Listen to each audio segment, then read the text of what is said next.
January, entrepreneurs, and Happy New Year. Now, in January, it is a great time to start looking at building your goals. And the most important thing when you come into beginning of the year are to look back at what you've done in the previous year. So I know entrepreneurs, it was a lot of things that came to us last year that maybe have been unexpected and even out of the ordinary. But nonetheless, you can use it as a starting point in order to analyze where you are as a business owner, where you are as a business, where you would like to go from that for the coming year. So now we're in January, and I know you will crush your 2021 goals. I have no doubt about it. We're going to be providing you some real good tools to help you do that. And the tools Ray and I will provide to you these next coming months will help with the financial analysis of it all. And we're going to be walking you through over the next couple of weeks simple financial tools that will help you get a lot of good answers on what you want to get done on your business and what inputs you're going to have to start thinking about in 2021 to make the stuff happen you really want to happen. And one way to do that is through goals and budgeting. So write down your goals. By writing down your goals, it will allow you to think in terms of what your vision is and even the intangible things you want to accomplish as a business owner. And then by developing a budget, it allows you to manipulate those financial numbers so you can make sure you have a good backing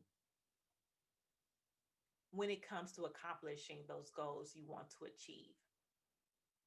So by the end of the year, you should have a clear set of goals for your business with the key inputs you need to get that set to accomplish in your business, and a financial plan to back that, which is going to increase your chance of success in the upcoming year.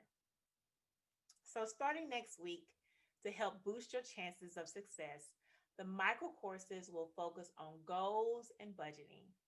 We will focus on this for the next couple months. We will be providing you with some interactive and easy use of tools that will help you follow along with us in our upcoming video series, which will be ready for you to download next week. So I just want to point out, you're not going to get this anywhere else, I promise you, at least not for free. So much valuable information in these micro courses in one place. So if you're ready to take your business to the next level, these micro courses were made with you in mind. And to get access to these absolutely free micro courses, you must join my private Facebook page, my private Facebook group called Small Business Micro Courses for Entrepreneurs. Now remember, only members in this group will have exclusive access. And if you are not a member, please go to that page and join now to book your seat. So, entrepreneurs, are you ready to rock 2021? And if you're ready to crush it, I want you to join Ray and I next week. And here's what you can expect from us in the upcoming micro courses video series, Goals and Budgeting. And we will see you all next week. January, beginning of the year, is a great time to look at your goals and go through a process of analyzing those goals, setting those goals, resetting goals to make sure that you're going to have success in the coming year. So this goal and budgeting worksheet will walk you through the 5 steps of getting to the point where you're going to have a very specific, measurable, achievable, relevant, timely goal. One that's going to amplify your chances of success by a lot, because you've put a lot of thought behind it, and you've put the numbers behind it, and you've tested them. And it just gives you that trial and error on paper before you actually go out and do the things like hire people or invest in new technology. So down the road, you can actually see what that does to your financials, and you'll be more confident in doing it. So again, the first step of this is to just determine where you're at. We provide a couple of tools for you to do that, and we'll walk through those in future videos. And then the second step is, once you know where you're at, where is it that you'd like to go in the coming year? And again, the tools that we're going to provide will help you do that in a way that's a little deeper than just saying, here's where I'd like to be at the end of the year. This will put it into, measurable metrics for you. Because as a business, you have to be pretty specific, and you have to know the cause and effect of things financially as you make decisions for your business. Sometimes really big decisions, like hiring an employee. That's not only a big expense to you, but it's bringing another individual that's depending on their livelihood into your business. So you need to have that planned out so that you don't fail 6 months down the road.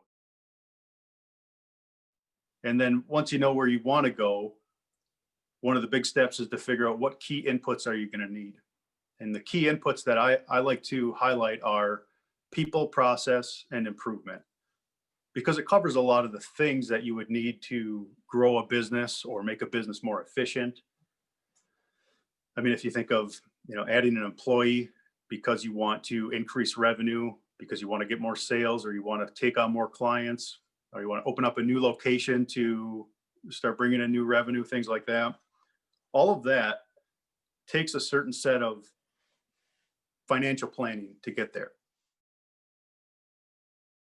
So once you get your key inputs that you're going to need, you're going to go and test those against your financial statements and input some of the numbers. So if it's hire an employee, you got to do a little research if you're going to hire an employee and figure out how much you have to pay that employee, both in salary and benefits and other costs associated with it. But you'd have to do that anyway. You don't just go hire somebody. So once you get those numbers, you can plug them in and just see what happens over the coming months to your financials. And then you know exactly what numbers you have to hit. So I know exactly how many sales I have to hit in January, February, March, April, in order to cover the growth things that I'm doing. And then finally, once you go through those first 4 steps, we go through and explain what the SMART goal setting process is, and allow you to take what you've put into in terms of analysis and create a really clear SMART goal, or 2 or 3 or 4 SMART goals for the year. So you go create your clear goals, and you have the financial backing to support what it is that you want to do. You're going to have more confidence in your vision. You're going to have more realistic expectations for what it is that you're trying to accomplish. And you're going to be more excited about it, because not only are you going to have gone through this process of thinking big in terms of your business, you're also going to have all of the analysis behind it to say, yes, it can happen. And that's key. Once you've convinced yourself it can happen, it's going to happen. And then you can go and crush it. All right, next week, we're going to dive in a little deeper on the goals worksheet, as well as the financial statements, and start walking you through some of the different elements that will help you be more successful in the coming year.